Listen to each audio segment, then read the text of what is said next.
All right, so we're just in time for another eBay unboxing. This coming all the way from Nova Scotia, Canada to New York. Now, I got into a bit of a bid war over this, and it was in Canadian dollars, which is to my advantage because American dollars are worth more than Canadian dollars.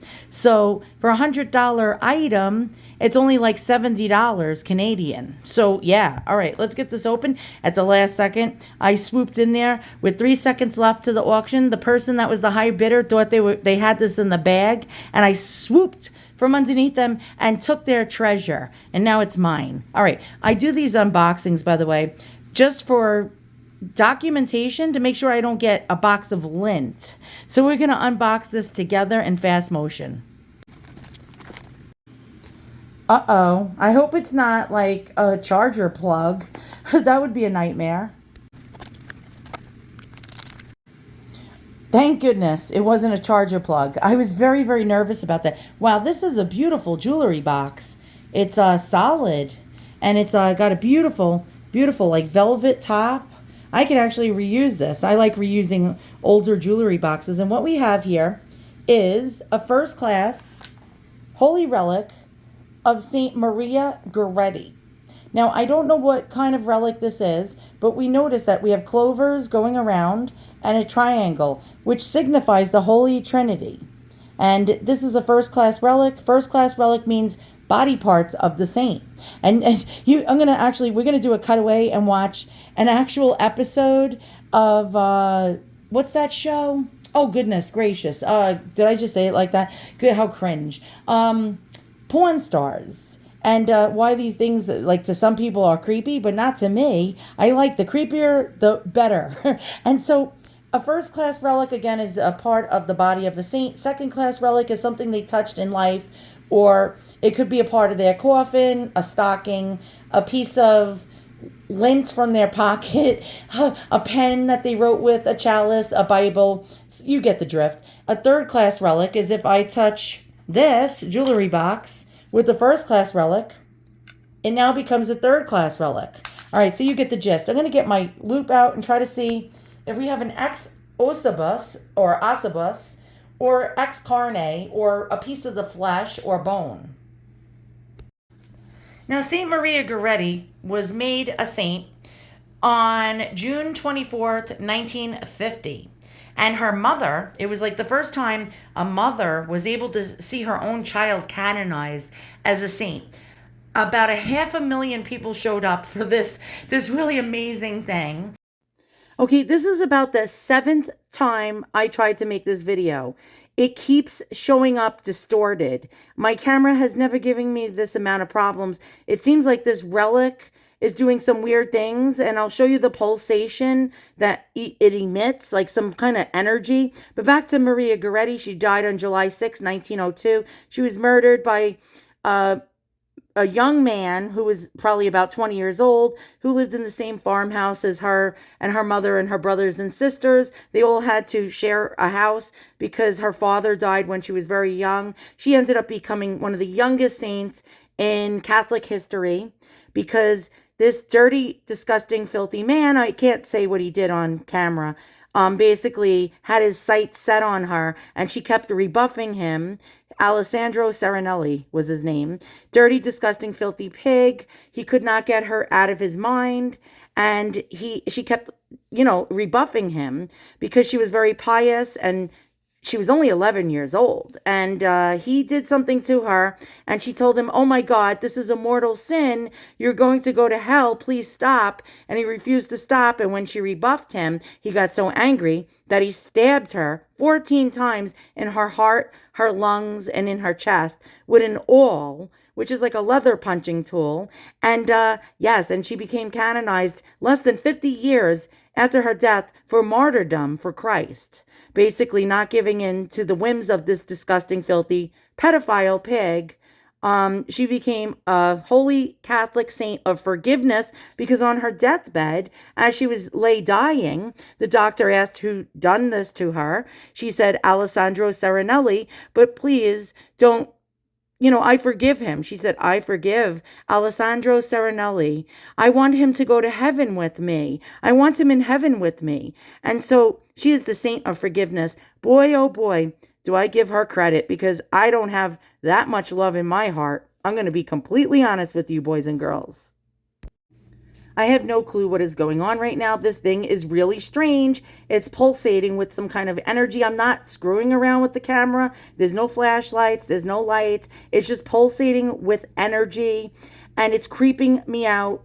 But it's, look at this. Do you see the flickering? It's like an energy is coming from this thing. All right, so Maria Goretti is in her reliquary, and we're going to go ahead and we're going to like watch a little cutaway. Maybe we'll find her, if we can maybe possibly find her canonization video, and then we'll come back to me with more opinions that you probably don't even care about. Okay, so I'm going to have to voice over this because I don't need the History Channel or Chum Lee to go and freaking sue me. All right, so I'm going to have to do a lot of speaking over this video. I apologize. How's it going? Good. How about you? Oh, pretty good. What do we got here? It's a Catholic relic. It's Elizabeth Ann Seton. She was the first American-born person to be canonized by the Catholic Church. And the certificate of authenticity, I think it's in Italian. I was hoping you might know some Italian or Latin or whatever that is. This is in Latin. Okay, so right off the bat, you know this is like a scripted show.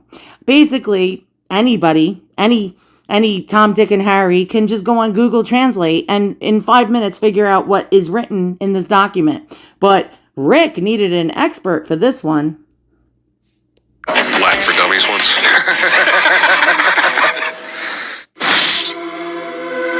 I decided to come to the pawn shop today to try to sell my Catholic relic. What makes this relic rare is it comes with a certificate of authenticity. I'm hoping to sell this relic today for around $300, maybe $200. Okay, so you're not supposed to sell holy relics. I will tell you that much right now. If you're a practicing Catholic, so we know this guy is either atheistic or a non-practicing Catholic, or he just does not know. 100 I would take for it, but hope to get more. So what is this? What's the relic of? I believe it's a piece of her vestments, which would be a second-degree relic. There are 3 types. There's a first-degree relic, which is a bit of a saint. Their finger bone or fingernails or skin or whatever. Okay, that's creepy. Yeah, it is. I believe this is a second-degree relic, which is something that the saint wore or was close to them. Old religious items can be extremely valuable, especially when they're tied to a pope or a saint. But I've never... Okay, so if you're looking, if you find anything antique over 120, 30, maybe 200 years that's Mormon, yeah, worth a lot of money. Look for Mormon stuff, especially if you're a Catholic, to sell and earn some extra shekels. Oh, can we get this thing started? There we go. Seen anything like this before. And I just hope this is not a piece of human flesh, because that would be really creepy. So where did you get it? I got it in an estate sale from a priest's house. Okay, and so this is very, very common now. The Catholic Church does not let regular people, besides like priests and major holy people in the church, get these relics anymore. It used to be, boys and girls, that you could just write to your local convent or bunch of nuns or monastery or whatever holy institute there was, and you could ask for a first or second class relic, and they would actually send it to you. What happened was a bunch of people realized, wow, there's value in this, and they started selling it on the internet, on auction sites and so on and so forth. And then guess what? Nobody gets them anymore, except for when a priest drops dead. And their family doesn't know what to do with it because the priest couldn't afford a lawyer to write in the will that it goes back to the church. So it gets in the hands of regular, everyday yahoos like you or me. He passed away. Okay. I'm not real familiar with Seton. I know a little bit about her. I know she started a school or something like that. You know why she was canonized? Her 3 miracles were all healing, but she's actually a patron saint of education. Do you have any idea what the certificate says, or? Most relic certificates, it just gives a description of who the saint was, when the relic was created. It's got a seal from the church. You know, it's so hard to even tell what it is. Okay, now back to that certificate. Not every single one of the relics you will find will have that document. And why is it? Either A, it's fake, or B, it's because they go missing. Yes, they go missing. And we call these type of relics orphans. And you can generally tell by the wax seal stamp on the back of the relic that it is authentic, although there are fakes out there. When you start collecting, you learn what's fake and what's real. If it's part of her vestments. It looks like it's got blood on it or something, you know, it's... Do you have no idea what that is? I don't. This is my problem. I'm assuming this tells us what it is. Well, Rick, you know what assume means. I know exactly. I had a shop teacher, too. I would love to call on somebody who could maybe read this in Latin for us and maybe give us another clue. Do you live... Okay, and that would have cost you nothing if you just went on Google Translate. Rick, really? Here in town? No, I'm actually from out of town. I'm leaving town today. Okay. How much did you want for it? Maybe $300. You know what? I really don't normally do this, but if you want to leave it here, I can have it checked out, and then we can, do this over the phone. If you can't work it out, I'll send it back to you. Yeah, I guess we could do that. The guy is splitting town and leaving the item with me. This is a first. It's a hassle to say the least, but I have the feeling this thing could be really valuable, so it just might be worth it. All right, man. Maybe we'll have a deal. All right, hope so. I'm kind of disappointed they didn't know what it was up front, but I'm pretty excited that they're hanging on to it, and hopefully they get some good information and come back with a good offer for me. Hey, Kristen, how's it going? Good, how are you doing? All right, I got this relic. My name is... Okay, so this so-called expert is basically just as good as any of us, because we could have found out this information that she's telling them by Googling it. Yes, Google is your friend. Slansky, and I am a classical linguist at the University of Nevada at Las Vegas. I love to teach, and I love to translate everything. I spend a typical Friday night translating the Aeneid from Virgil. Rick, do you have any questions? Yeah, what kind of relic that is? I mean, we couldn't read this to find out what it was. So I'm hoping you can figure all this out for me. I love the way Rick plays completely, clueless. When, like I said, it would have taken him all of about 10 seconds to figure this stuff out by Googling. Universis et singulis praesentes litteras inspectores.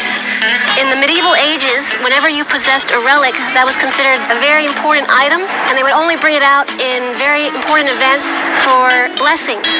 When you're dealing with relics, normally it would be some kind of bodily tissue. It could be blood, hair, skin, tears, something like that. Okay, so this expert absolutely has zero clue. Now, I'm not saying I'm an expert, but tears? No. There was never a relic of tears. It is absolutely laughable. And so she's acting like she's all that and then some, yet any one of us could have found out this information on our own. That was directly on her person. My best guess is that it's a piece of skin, or it could be ashes after she was cremated. We really don't. Okay, most Catholics are not, well, back then weren't cremated. So, all right, now Catholics can be cremated, and it's really not of a controversy anymore. But yes, you could get ashes as a relic, but it's actually what's left behind of the saint after they were a martyr and burned. Yes, boys and girls, but not cremated like normally cremated. No, for sure. That's weird. So what does it say? It says, to all and each, pretty much everyone in the world, we warn the faithful, and warn is a very strong word, into whose hands these sacred relics shall come to be, that they are permitted in no way in the name of God to sell them, nor to exchange them with such things which bear the presence or facade of marketing. That means if I buy it, I'm going to go to hell? Pretty much. Yeah, he's going to go to hell. Well, to this guy, the almighty God is the dollar. To this guy would. You're going there anyhow, son.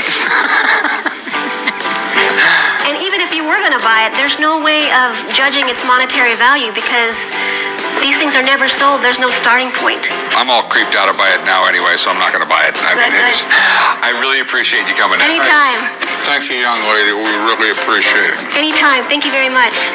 If there's no monetary value to this thing, it's not something I'm... Yeah, if there's no monetary value to this thing, Rick's God is the almighty dollar, and no, he's not buying it. interested in. Plain and... Okay, I'm having a lot of issues filming this video. I've never had any problems before with any kind of EMFs or any kind of problems where there's distortion. And I'm going to show you, I was just texting my daughter. I texted her a link to a video I made showing her the relic, and it came out all distorted as the box was pulsating. And I took the relic out of the box and wanted to videotape the box without the relic in it to see if it was still pulsating. And it was. As you can see, the indentation of the relic, which actually turns this box into a third-class relic. And yeah, check out this video right now as I'm going to be quiet a moment. And I'm going to have it come across the screen, and it showed up all distorted. And it's the weirdest thing. Watch. Here's the jewel box. I'm not screwing around. You can see, look, I'm not doing anything. I'm going to open it up.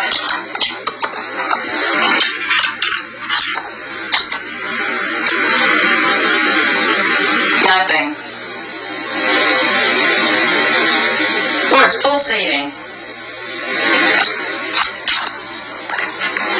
What in the hell is going on here? It's actually pulsating. Okay, so in that distorted video, I sent my daughter this box pulsating, right? I'm at a loss for words. And then you heard the words, the creepy whisper at the end that said, "Go." Like that, go. Like, where does it want me to go? Because I was like, something about what the hell is going on here. And then I heard, "Go." Like that. Like, I don't know what just happened. Okay, why did my video come out all distorted like that? I have no clue whatsoever, but I'm leaving this alone right now. I'm out of here, like Vladimir. I got my third-class relic. This is a third-class relic now, and this is the first-class relic. And yeah, if you hear any like strange words besides me speaking on this video right now, please let me know in the comments below. But that was really creepy. Maybe this thing has EMFs coming out of it, and it distorted my video when I sent it to my daughter. Had no clue. This is actually paranormal. And I'm out of here like Vladimir. Ugh.